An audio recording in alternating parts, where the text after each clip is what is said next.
जय हिंद, वंदे मातरम। आज मैं बात कर रहा हूँ पीएमसीएच पटना। पीएमसीएच एकमात्र बिहार का ऐसा प्रतिष्ठान है जहाँ पे लोगों को विश्वास होता है कि हम जाएंगे तो हमारा इलाज बढ़िया से होगा। लेकिन वर्तमान में जिस तरह की घटनाएं कंटिन्यू घट रही है, इससे लगता नहीं है कि ये प्रतिष्ठान अब इलाज के लिए रह गया है। ये प्रतिष्ठान अब रह गया है कि जो पेशेंट जाता है उसके साथ परिजन जाते हैं, और जब परिजन को थोड़ा लगता है कि हमारे पेशेंट पर ध्यान नहीं दिया जा रहा है और वो कुछ बोलते हैं, तो वहाँ पर डॉक्टरों के द्वारा, खास करके जूनियर डॉक्टरों के द्वारा, जो कि स्टूडेंट होते हैं, उनके द्वारा दुर्व्यवहार किया जाता है। तो मैं इसकी घोर निंदा करता हूं और मैं माननीय मुख्यमंत्री नीतीश जी और स्वास्थ्य मंत्री आदरणीय मंगल पांडे जी से आग्रह कर रहा हूं कि वे इन घटनाओं पे लगाम लगाएं। भैया, आखिर क्या समस्या है, क्या बात है कि वहाँ कोई फ़ोटो नहीं खींच सकता है, कोई वीडियो नहीं बना सकता है? ऐसा क्या है? ऐसे तो नियम निकाले हुए हैं भारत सरकार ने, बिहार सरकार ने, कि कहाँ कहाँ से हवाई जहाज़ नहीं गुजरना है, कहाँ को फ़ोटो नहीं खींचना है, या कई से मंदिरों में लिखे हुए रहते हैं कि आप फ़ोटो नहीं खींच सकते हैं।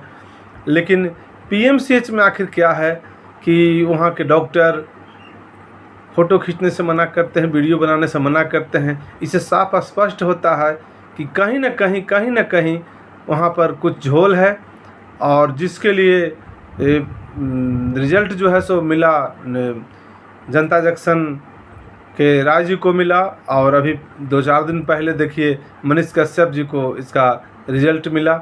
इनके साथ झगड़ा किया गया, मार कुटाई की गई, इनका मोबाइल छीन लिया गया, इनका मोबाइल को फोड़ दिया गया। तरह तरह के लोग कमेंट कर रहे हैं कि मनीष कश्यप के साथ ठीक हुआ, ऐसा है वैसा है। भैया, कैसा भी है मनीष कश्यप, गया था किस लिए मनीष कश्यप गया था एक गरीब व्यक्ति के हेल्प करने के लिए, उसकी पैरवी करने के लिए। लेकिन क्या हुआ, एक किसी से छुपा हुआ नहीं है। और आए दिन जब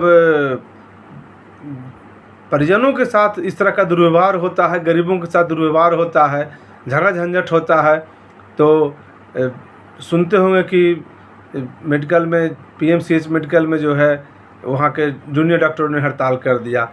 तो जब हड़ताल करते हैं ऐसे डॉक्टर, तो इस मामले की जांच होनी चाहिए, और यदि परिजन दोषी पाए जाते हैं तो उनके ऊपर अनुशासनात्मक कार्रवाई की जाए, और नहीं तो अगर जूनियर डॉक्टरों की गलती होती है तो उनके ऊपर कार्रवाई करी जाए। लेकिन ऐसा नहीं होता है। हम बिहार सरकार से पुनः मांग करते हैं कि पीएमसीएच की जो विधि व्यवस्था है, वो विधि व्यवस्था को मजबूत बनाया जाए, ताकि लोग वहाँ जाने से परहेज़ न करें, जाने से डरे नहीं, और वहाँ काम हो। पिछले साल हमारे एक परिजन का एक्सीडेंट हो गया था। जब हम वहाँ गए तो आईसीयू का हमने जो हाल देखा, वो बहुत ही खतरनाक हाल था। वहाँ शौचालय में दरवाजे नहीं थे, दरवाजे टूटे हुए थे, गंदगी का अंबार लगा हुआ था। और जहाँ पे आप देखिए कि बिल्डिंग के बीच में जो जगह खाली है, जहाँ पे पानी वगैरह गिरता है, उन खिड़की से उन स्थितियों को, उन जगहों को देखें तो आपको पता चल जाएगा कि पीएमसीएच कितना बदहाल है।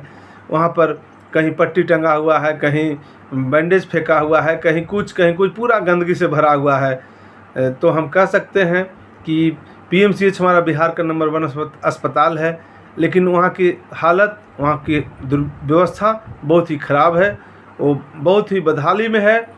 सिर्फ बिल्डिंग बनाने से काम नहीं चलने वाला है। मंगल पांडे जी, आप ध्यान दीजिए। और वहाँ का जो गार्ड है, वो गार्ड की तरह काम करने के लिए बोलिए। गार्ड को जो है पाकिस्तान का सैनिक बनने के लिए ना बोलें, आतंकवादी बनने के लिए ना बोलें, जो कि हमारे ग्रामीण जनता पे, हमारे भाई बंधु पे वो अत्याचार करें, और हम ये बर्दाश्त नहीं करने वाले हैं। इसके लिए जो हमारे युवा हैं, जो युवा साथी हैं, बहुत जल्द संघर्ष करेंगे। अगर आप स्थिति नहीं सुधारेंगे तो हम संघर्ष के रास्ता पर चलेंगे। और फिर ये नहीं कहिएगा कि जो बिहार का युवा है वो मेडिकल व्यवस्था को जो है सो आगे पीछे करने में लगा हुआ है, मेडिकल व्यवस्था को पीछे करने में लगा हुआ है, ऐसा आप आरोप न लगाएंगे हमारे ऊपर, हम लोग के ऊपर।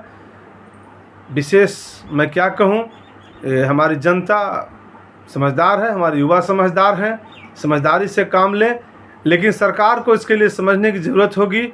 जय हिंद, वंदे मातरम। आपका सेवक, आपका बेटा, आपका भाई जयंत कमांडो, पूर्व सैनिक, प्रत्याशी घोषित विधानसभा 2025।